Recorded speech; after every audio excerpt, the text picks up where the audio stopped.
이 시간에 같이 하나님의 말씀을 보겠습니다. 하나님의 말씀은 히브리서 9장 22절, 레위기 17장 11절 말씀을 같이 읽겠습니다. 시작. 율법을 따라 거의 모든 물건이 피로써 정결하게 되나니 피 흘림이 없은즉 사함이 없느니라. 생명은 피에 있음이라. 내가 이 피를 너희에게 주어 제단에 뿌려 너희의 생명을 위하여 속죄하게 하였나니 생명이 피에 있으므로 피가 죄를 속하느니라. 아멘. 오늘은 이제 복음에 대해서 다시 한번 같이 공부를 하겠습니다. 구약의 구원의 방식에 대해서 같이 한번 살펴보겠습니다. 지난번에 있었던 말씀을 잠깐 우리가 살펴보고 좀 생각을 좀 상기시켜 보면, 하나님께서는 메시아를 통해서 구원이 이루어지도록 계획하셨다. 창세기 3장 15절에 있는 말씀, 여자의 후손과 뱀 후손에 대한 이야기를 드렸습니다. 그래서 그 여자를 통하여서 사람으로 이 땅에 오실 메시아에 대한 구원에 대한 계획이 4,000년의 구약의 긴 역사를 통해서 예수님이 이 땅에 오시게 되었다. 메시아가 오시게 되었다. 그래서 구약은 그 메시아가 오실 통로를 준비하는 그런 과정들이었다. 그래서 한 사람을 선택하고 아브라함이라는 사람과 그의 가족들을 선택하시고 그의 이제 그들의 가정을 통하여서 한 민족을 이루고, 그리고 나서 이제 이스라엘이라고 하는 그런 나라를 만들게 되었습니다. 그래서 그러한 통로를 통해서 이제 하나님의 말씀이 이루어질 거라고 하는 그러한 예언들이 선지자를 통해서 하게 되었고, 그 말씀대로 이루어지게 되어졌다. 그래서 이제 지난번에는 복음을 어떻게 주님이 준비하셨는가에 대한 이야기들을 하게 되었습니다. 자, 오늘은 이제 더 중요한 내용들인데요. 이제 하나님이 우리를 이제 구원하시기 위해서 이 땅에 오시게 될 건데, 사람으로 오시게 될 건데, 사람으로 오셔서 우리에게 구원을 이루기 위해서 어떤 일들을 하게 될 것인가에 대한 이야기들을 우리가 이제 살펴보도록 하겠습니다. 하나님의 구원은 천지를 창조하실 때처럼 말씀의 능력으로 이루는 것이 아니에요. 메시아의 생명으로 죄인의 죄값을 대신해서 지불하는 대속적인 죽음을 통해서 하나님이 구원하실 것이라고 하는 하나님의 계획을 가지셨습니다. 그래서 말씀으로만 우리를 구원하신 것이 아니라 몸소 메시아의 생명을 우리를 위해서 대신 주어주는 거예요. 이러한 특별한 방식으로 하나님의 백성들을 구원하시기 위한 하나님의 법을 세우셨습니다. 만약에 이런 과정들이 준비되어지지 않았으면 그리스도가 우리 죄를 대신해서 죽으셨기 때문에 그를 믿기만 하면 우리가 구원을 얻는다라고 하는 그 말을 전해도 사람들이 믿지 않을 수 있게 된다라는 거예요. 무슨 근거로 메시아가 죽는 것이 내게 무슨 효력이 발생하느냐, 그리고 예수 그리스도가 온 인류를 구원할 메시아인 근거가 어디 있느냐 이거예요.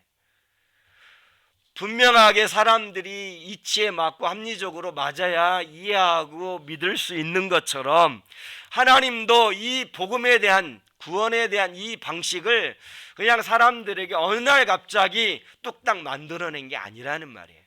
오랜 시간을 통해서 합리적이고 법적이고 많은 사람들이 이해할 수 있는 그러한 상식적인 그러한 내용들을 뒷받침해서 하나님의 구원의 방법들을 만들어 놓으시게 되었다라는 것이죠. 그래서 법적인 근거도 있어야 되고, 합법적인 것도 있어야 되고, 합리적인 것도 있어야 되고, 그러는 거예요.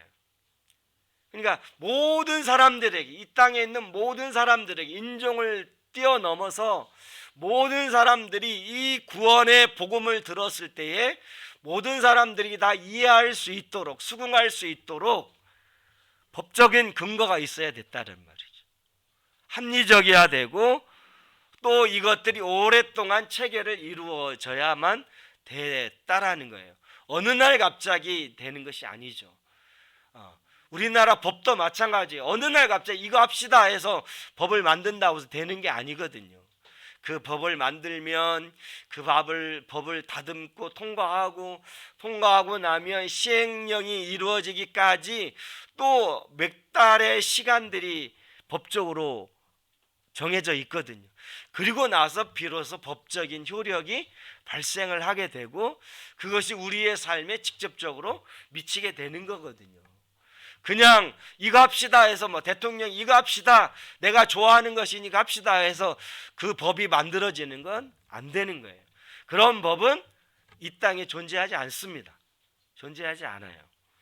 대통령이 말 한마디를 해도 그 말을 실행하기 위해서 합법적이고 법적인 근거를 만들지 않으면 그건 사상 누각이 되는 거예요. 아무 의미 없는 한 사람의 그냥 외침에 끝나지 않다라는 말이죠. 창세기 3장 15절에 하나님이 여자의 후손을 통해서 온 인류를 구원할 거라고 하는 메시아가 이 땅에 사람으로 오셔서 온 인류를 위해 죽어주실 거라고 하는 그러한 이야기를 하나님이 아무리 많이 우리에게 했다 할지라도 법적으로 합법적으로 근거가 없으면, 모든 사람들이 이해할 수 있는 그런 근거가 없으면 그냥 어느 날 갑자기 생긴 법과 같은 거 실 수밖에 없다라는 말이죠. 그래서 하나님이 모든 사람들에게 수천 년의 시간을 통해서 메시아가 사람으로 이 땅에 오셔서 온 인류를 위해 죽어주실 거라고 하는 그런 법적인 근거를 만들어야만 됐다라는 거예요. 합법적인 그러한 내용들을 만들어야만 됐다라는 거예요. 그래서 하나님이 이스라엘 백성들에게 율법이라고 하는 것을 주셨습니다. 말씀을 주셨죠. 쉽게 말하면 토라를 주셨어요. 하나님의 말씀을 통해서 우리는 하나님의 구원의 방법이 법적이고 효력이 있고 합리적이라고 하는 것, 합법적이라고 하는 것을 우리는 이해할 수 있다라는 말이에요. 그래서 제일 먼저 이스라엘 백성들이 출애굽을 하고 나서 그들에게 먼저 했던 일들이 예배를 드려라 아니에요. 찬양하라, 축제를 벌여라 하는 것도 아니에요. 모세에게 시내산에 올라가서 하나님의 계명을 받으라고 하는 거예요. 그래서 모세가 먼저 하나님의 계명을 받아서 내려왔죠. 합법적인 법적인 근거를 만들기 위한 거예요. 그래서 그때부터 이제 이스라엘 백성들에게 수천 년의 시간을 통해서 법적으로, 체계적으로, 합법적으로 온 인류를 구원할 하나님의 방법들을 만들어 놓으셨다라는 말이에요.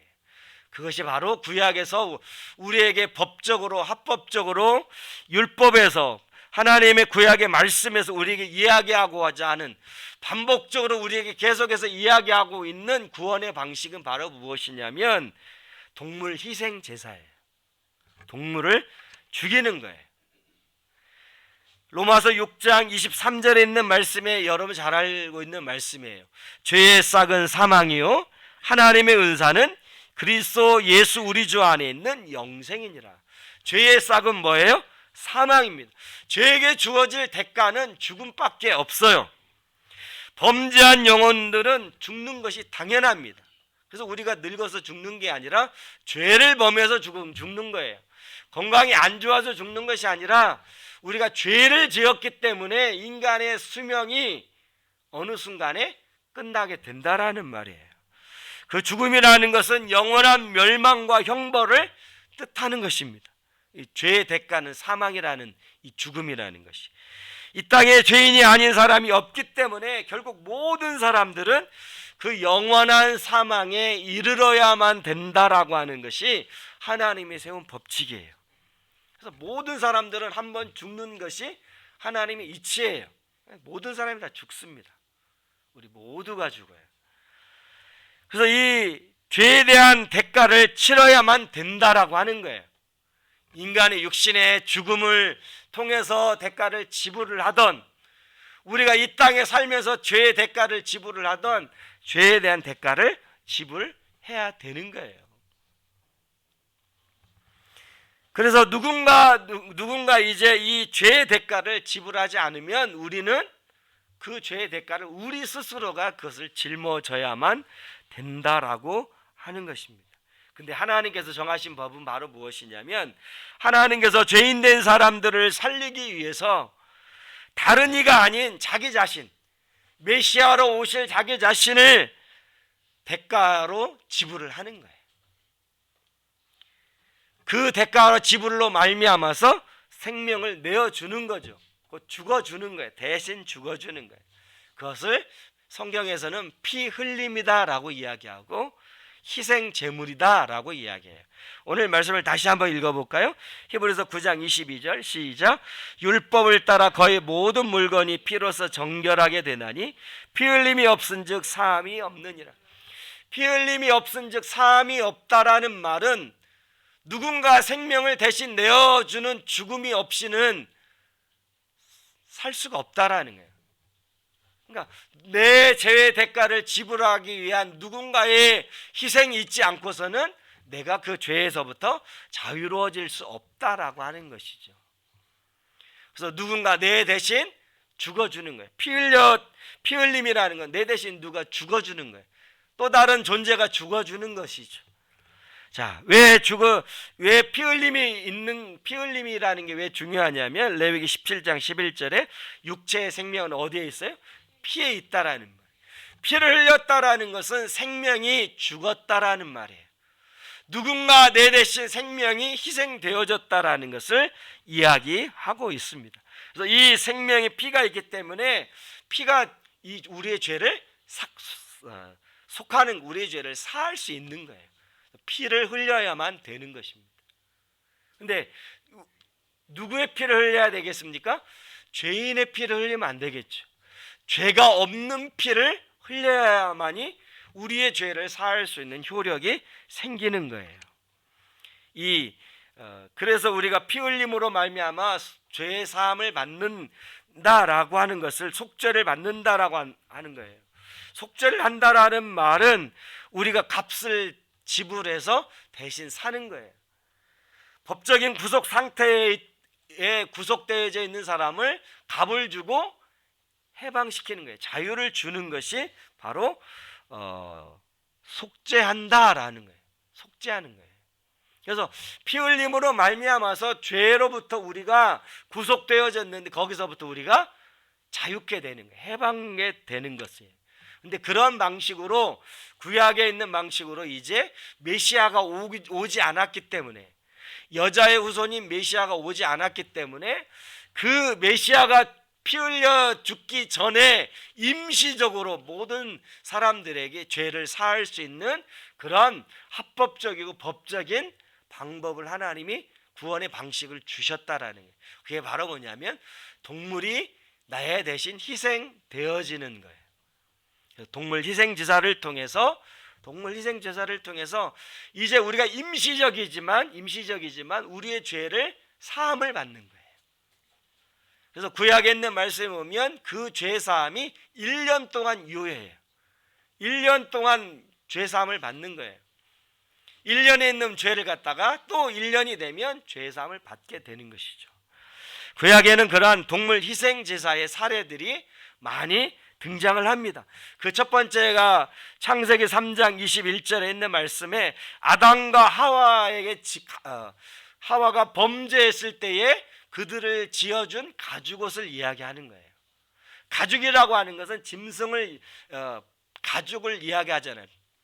그러니까 이 가죽옷을 지어 입혔다라는 것은 아담과 하와가 하나님의 말씀에 불순종했는데 아담과 하와를 대신해서 어떠한 희생 제물이 죽어졌다라는 거예요. 피 흘려졌다라는 거예요. 피 흘림이 없으면 죄사함이 없기 때문에.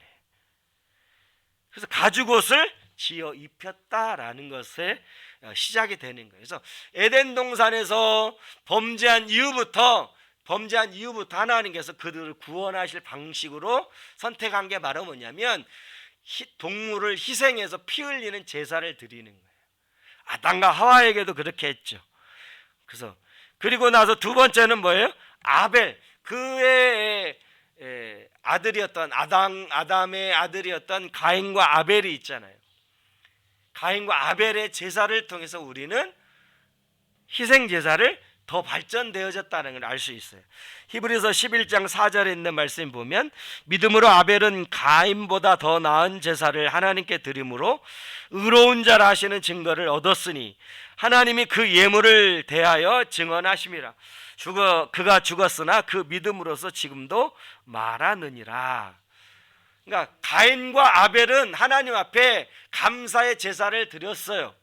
가인은 농사를 짓는 농부였기 때문에 곡식을 가지고 예배를 제사를 드렸고, 아벨은 양치는 양치기였기 때문에 그의 양을 잡아서 하나님 앞에 제물을 드렸는데, 하나님이 받으신 제물은 가인의 제물이 아니라 아벨의 희생 제물을 받으셨다라고 하는 것을 우리가 짐작할 수 있는 거죠. 그래서 아담과 하와에게 이야기했던 피 흘림이 없으면, 동물 희생제사가 없으면 네 죄사함이 없어라고 했던 그 가르침을 그의 자녀들에게 가르쳤는데, 가인은 순종하지 않았고 아벨은 순종하게 되었다라는 말이에요. 피 흘림만이 우리를 구원할 수 있는 방식이라는 거예요. 그래서 이것을 믿음으로 드렸다라는 거예요. 내가 피 흘리는 희생 제사를 드리면 하나님이 나를 구원하시겠다라고 하는 그 믿음을 가지고 희생 제사를 드리게 되어졌다라는 거예요. 또 구약에는 어떤 사례들이 있냐면 아브라함이 이삭을 모리아산에 바치게 되었어요. 독자 이삭을 바치라라고 이야기하잖아요.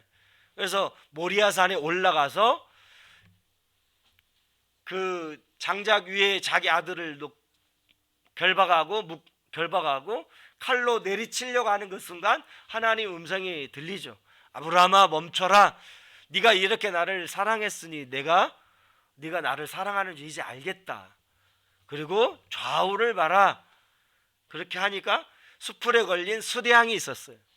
그것을 잡아서 하나님 앞에 제사를 드리고 이삭은 살게 되었다라는 것을 이야기하죠. 그러면서 거기서 여호와 이레, 하나님께서 하나님의 산에서 친히 준비하실 것이다 라는 이야기를 했단 말이에요. 이것이 바로 또 후에 피 흘림에 대한 하나님의 어떤 합법적인 이야기들을 이야기하는 거예요. 이삭이 죽어야 되는데 그 양이 죽은 거예요. 그걸 하나님이 친히 준비하실 거라는 거예요. 그 양이 죽을 거라는 것을 이야기하고 있습니다. 그 다음에는 이제 네 번째로는 구약의 어떤 동물 희생제사는 어떤 것들이 있냐면 유월절 어린 양이 있어요. 이스라엘 백성들이 애굽이라고 하는, 이집트라고 하는 것에서 430년 동안 종살이를 하고 있는데, 그들이 하나님 앞에 기도하는 그 아우성 소리를 듣고 하나님이 구원자를 보내죠. 모세를 보내죠. 근데 바로가 완악해가지고는 강팍해서 이스라엘 백성들을 보내지 않습니다. 그래서 이스라엘 백성들을 보내라고 모세가 이야기하는데 보내지 않는 일이 있죠. 그래서 10가지의 재앙들이 차례차례 이루어지게 되죠. 근데 그 마지막 10번째 재앙이 바로 무엇이냐면 모든 첫 번째 태어난 것들은 다 죽는 거예요. 첫째 아들은 다 죽는 거예요. 첫째 짐승들도 다 죽는 거예요. 그런 하나님의 법을 만들었어요. 그리고 나서 처음 태어난 것들은 다 죽을 것인데, 하나님의 어린 양을 잡아서 그 피를 문설주에 바르면 그 피를 보고 내가 넘어가겠다라는 거예요. 넘어간다라는 말이 유월절이라는 말이죠. 유월이라는 말이에요. 넘어갔다라는 말. 죽음의 천사가 넘어가는 거예요. 그래서 이스라엘 백성들은 어린 양의 피를 발랐기 때문에 죽음의 천사가 넘어가서 이스라엘 백성은 다 살게 되었지만, 애굽에 있는 이집트에 사는 모든 바로 왕부터 시작해서 그의 모든 가정들은 다 어떻게 해요? 어린 양의 피를 바르지 않았기 때문에 다 죽게 된 것이죠. 그래서 어린 양의 피가 삶과 죽음을 갈라놓는 그러한 일들이 있게 됐다라는 말이에요. 그래서 어린 양의 피를 바르는, 유월절 어린 양의 피를 바르는 일들이 있게 되었다라는 것이죠. 그런 과정을 통해서 하나님이 피 흘림만이 동물의 희생 제사를 통해서 이스라엘 백성들을 구원하려고 하는 그러한 임시적인 방법을 주셨다라는 거예요. 다섯 번째로는 속죄일이에요. 속죄일. 이스라엘 백성들은 지난주 수요일 날이 대속죄일이었습니다. 오늘부터인가요? 내일부터인가요? 이제 초막절이 시작이 되죠. 우리나라와 좀 시간이 좀 다르지만, 그래서 지난주 수요일 날이 이스라엘 백성들의 신년이에요. 우리는 1월 1일이 신년이지만 신년이에요. 초막절. 그래서 예수님이 10월 중에 오셨을 것이다 라고 추정을 합니다. 12월 25일 크리스마스가 아니라 초막절, 장막을 치셨다라는 말이거든요. 장막이잖아요. 하나님이 장막을 치셨다, 임만을 하셨다라는 말이 그런 말이거든요. 그래서 그런 말을 추정을 해서 예수님이 초막절의 기간에 오셨을 것이다 라고 추정을 합니다만은, 아무튼 속죄일이라고 하는 게 있어요. 이스라엘 백성들의 가장 큰 제사 중에 하나입니다. 왜냐하면 1년에 지었던 모든 죄를 탕감을 받는 일이니까요. 그때 어떻게 하냐면 두 마리의 염소를 가지고 와요. 그래서 제사장이 제비를 뽑습니다. 제비를 뽑아서 한 염소를 선택을 하게 되죠. 그 한 염소를 아사셀이라고 이야기하죠. 그래서 아사셀 그 염소에게 머리에 안수를 하고 이스라엘 백성들의 모든 죄를 고백해요. 그러면 이스라엘 백성들의 죄가 아사셀 염소에게 전가가 되는 거죠. 그리고 아사셀 염소의 이 뿔에 빨간 붉은 실을 매달고 이제 광야로 내쫓아버려요. 광야로 내쫓다가 이제 방황하는 그 아사셀 염소가 그만 광야 벼랑에 떨어져서 끔찍하게 죽는 것을 이야기하는 것이죠. 자, 이것 또한 마찬가지예요. 그래서 우리의 어린 양 대신 예수 그리스도가 성문 안에서 죽지 않고 성문 밖에, 영문 밖에서 죽으셨다라고 히브리서 말씀하잖아요. 예수님이 십자가에 달려 죽으신 것이 성 안에서 매를 맞고 죽을 수도 있었지만 그러지 않고 성문 밖으로 갈보리라고 하는 그 언덕에 올라가서 이 예수님이 죽게 된 것이죠. 영문 밖에 죽어야만 되는 거예요. 세상의 모든 죄를 다 짊어진 하나님의 어린 양이기 때문에 광야로 나가서 그냥 무아지경에 있다가 벼랑에 떨어져 죽는 것을 이야기하는 거예요. 그래서 예수님이 성문 밖에, 영문 밖에서 죽으셨다라는 거예요. 자, 그러한 것들을 이제 통해서도, 속죄를 통해서도 우리는 피 흘림이 우리 죄를 사하는 방식이다라는 것을 이해할 수 있습니다. 또 각종 성전에서 드려지는 제사들이 있어요. 5 제사들이 있죠. 번제, 화목제, 속건제, 속죄제, 소제. 소제라고 하는 것만 빼고 모든 제사는 다 동물 희생 제사를 드려야만 되는 것이죠. 자, 이런 모든 것들이 다 무엇이겠습니까? 완전한 하나님의 구원의 방식이 있기 전에 임시적으로 우리에게 주어진 거예요. 임시적으로 우리에게 주어진 거예요. 성경에서는 이것을 그림자다라고 이야기해요.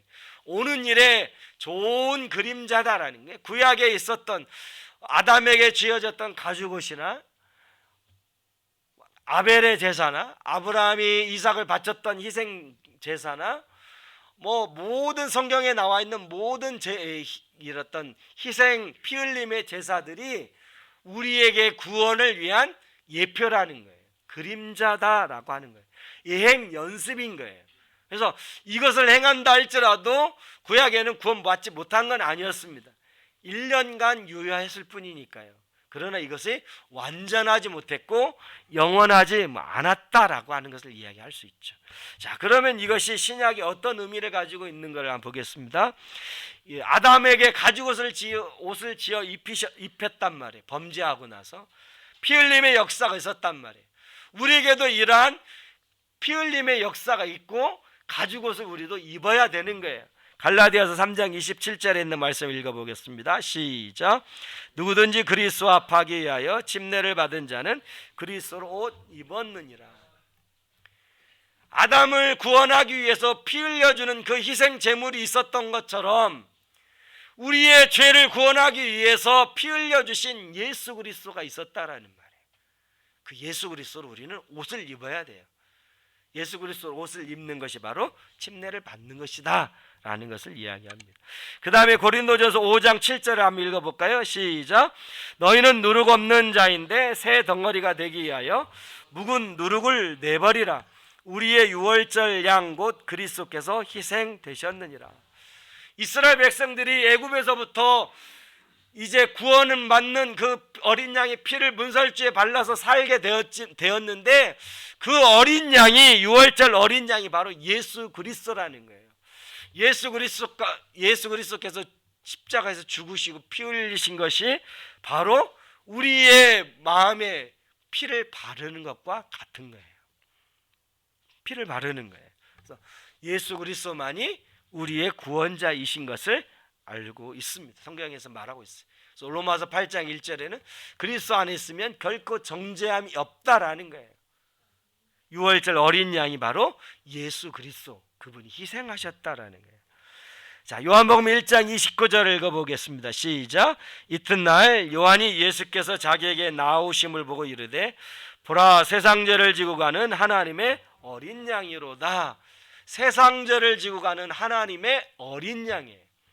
세상에 있는 모든 짐을 지고 하나님이 어떻게 해요? 세상 짐을 지고 광야로 내몰리셨어요. 아사셀 어린 양과 같이 내몰리셨어요. 그리고 영문 밖에서 죽어 주셨다라는 거예요. 자, 그 다음에 베드로전서 1장 18절 19절 시작. 너희가 알거니와 너희 조상이 물려준 헛된 행실에서 대속함을 받은 것은 은이나 금같이 없어질 것으로 된 것이 아니요 오직 흠없고 점없는 어린 양 같은 그리스도의 보배로운 피로 된 것이니라.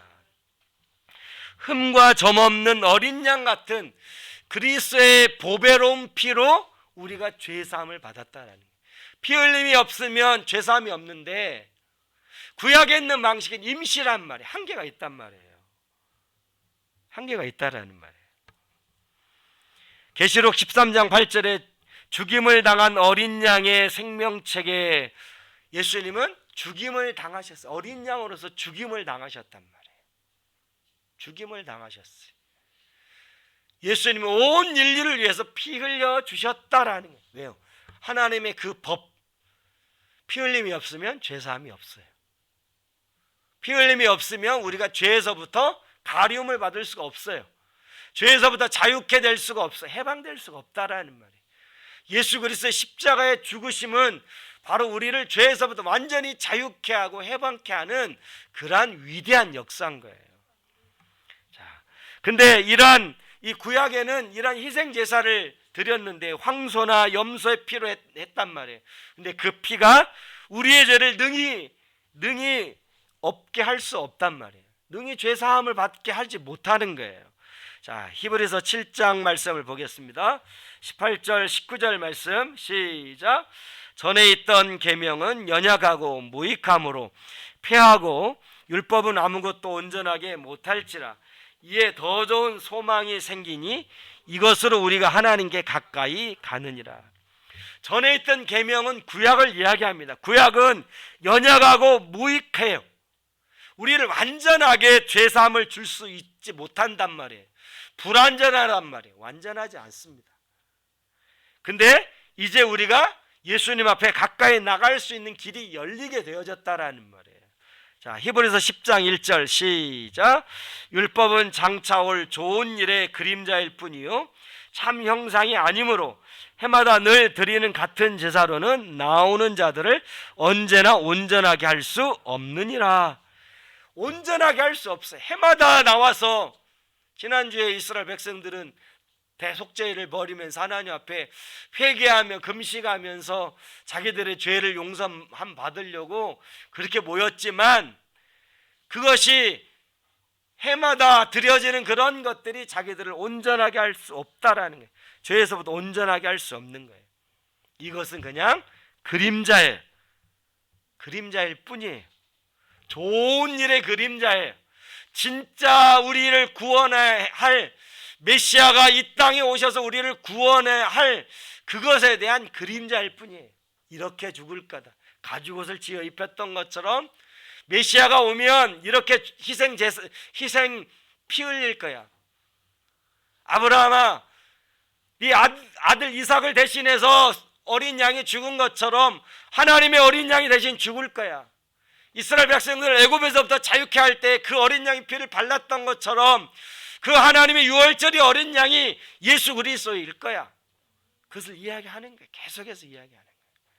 근데 구약에 있는 것은 우리를 온전하게 할 수 없어요. 10장 4절을 읽어보겠습니다. 시작. 이는 황소와 염소의 피가 능히 죄를 없이 하지 못하며. 우리 죄를 없이 할 수 없어요. 아무리 기름진 소를, 황소를 하나 앞에 제물을 드려도, 아무리 저기 지극정성인 그러한 염소를 드리고 양을 드린다 할지라도 우리 죄를 사할 수가 없는 거예요.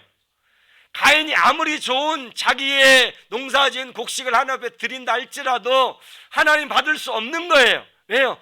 하나님의 법은 피 흘림이 없으면, 누군가 생명을 대신 죽어주지 않으면, 죽음이 있지 않으면 하나님 받지 않는 거예요.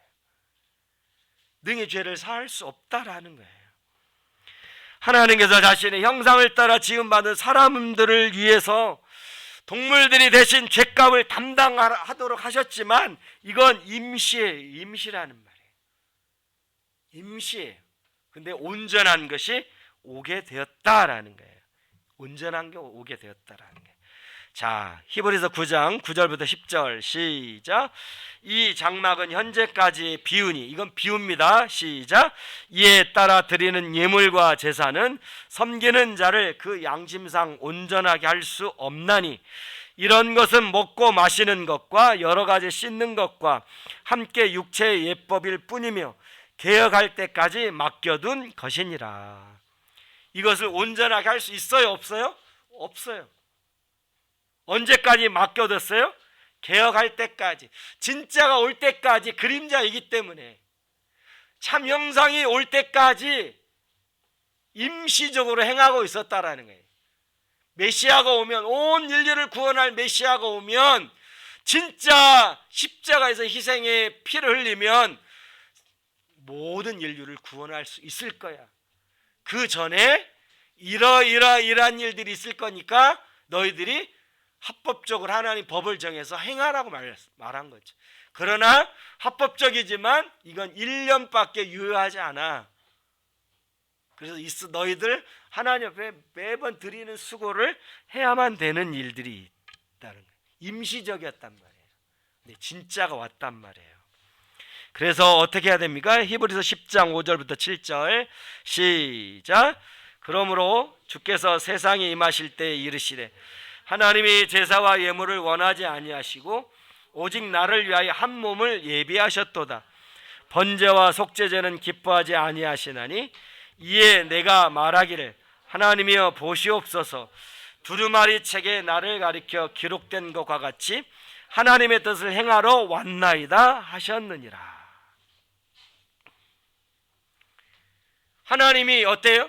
구약에 있는 아담에게 가죽옷을 지어 입히고 아벨의 희생 제사를 드리고 이삭을 대신해서 하나님이 제물을 예비하시고 이스라엘 백성들은 유월절 어린 양의 피를 하나님 바르게 하셨고, 이 모든 것들은 어떻게 해요? 나를 위하여 한 몸을 예비하신 거예요. 예비한 거예요. 그때는 진짜 죄 없는 분이 이 땅에 오셔서 사람 되셔서 이 땅에 오시게 될 거다. 그래서 그분이 하나님의 뜻을 행하러 오게 될 거다라는 거예요. 하나님의 뜻은 뭐예요? 피 흘림이 없은즉 죄사함이 없는 거예요. 피 흘리기 위한 온 인류의 죄사함을 주기 위해서 하나님이 친히 사람이 되셔서 이 땅에 오셨단 말이에요. 히브리서 10장 1절에 있는 말씀에 다시 한번 보세요. 율법은 장차 올 좋은 일의 그림자일 뿐이요. 그림자일 뿐입니다. 참 형상이 아니므로 해마다 늘 드리는 같은 제사로는 나오는 자들을 언제나 온전하게 할 수 없지만, 우리를 온전하게 하기 위해서 피 흘림의 제사를 드리기 위해서 하나님이 친히 이 땅에 오시게 되었다라는 거예요. 어떻게 해요? 여자의 후손을 통해서, 남자가 아닌 여자를 통해서 이 땅에 오시게 될 거라는 거예요. 그래서 갈라디아서 4장에 때가 참에 하나님이 여자를 통해서 아들을 주셨다라고 이야기해요. 아들을 주셨다라는. 그 아들이 바로 세상 죄를 지고 가는, 우리를 위해 피 흘려 주신 하나님의 어린 양 예수 그리스도이시다라는 것을 성경에서 이야기하고 있습니다. 그래서 구약에서 우리에게 구원받는 방식들에 대해서 이야기를 해 주었어요. 희생 제사를, 피 흘림의 희생 제사에 대해서 이야기를 해 줬단 말이에요. 이걸 통해서 우리는 구약에 있는 모든 내용들을 통해서 참 형상인 참 구원의 복음이 어떻게 우리에게 주어지게 될 것인가를 우리는 알 수 있는 것이죠. 그래서 요한복음 5장 39절에 성령을 우리가 연구하는 이유에 대해서 이야기합니다. 너희가 성경에서 영생을 얻는 줄 생각하고 성경을 연구하거니와 이 성경이 곧 내게 대하여 증언하는 것이니라. 그래서 성경에 있어서 모든 것들이 온 인류를 위해서 피 흘려 주시고 우리를 죄를 사해 주시기 위한 메시아의 사역에 대해서 이야기하고 있는 거예요. 예수님에 대해서 증거하고 있는 거예요. 예수님 바로 그분이다라는 거예요. 예수님 바로 너희들의 죄사함을 위해 이 땅에 오신 메시아라는 것을 계속해서 이야기해 주는 거예요. 그분이 십자가에서 피 흘려 주셨고 그 피 흘림이 너희들의 모든 죄를 사할 것이고 그분이 우리를 위해 죽으시고 장사하려고 부활하신 것이 우리에게 최고의 기쁜 소식 복음이다라는 것을 이야기하는 거예요. 구약을 통해서 우리는 진정한 복음이 어떤 것인가를 갈 수 있는 그러한 징검다리가 되는 거예요. 가이드가 되는 거예요. 그래서 여러분, 우리가 예수 그리스도를 믿고 죄를 회개하고 예수 이름으로 침례를 받고 성령으로 거듭나는 것이 우리가 얼마나 위대한 하나님의 치밀한 계획 가운데 우리에게 주어졌는가를 여러분 기억하면서요, 정말 이 복음을 사랑하고 이 복음을 전하며 살 수 있는, 또 여러분 자녀들에게 부지런히 복음을 가르치며 살 수 있는 그런 믿음의 성도들이 다 되시기를 예수님의 이름으로 축복합니다.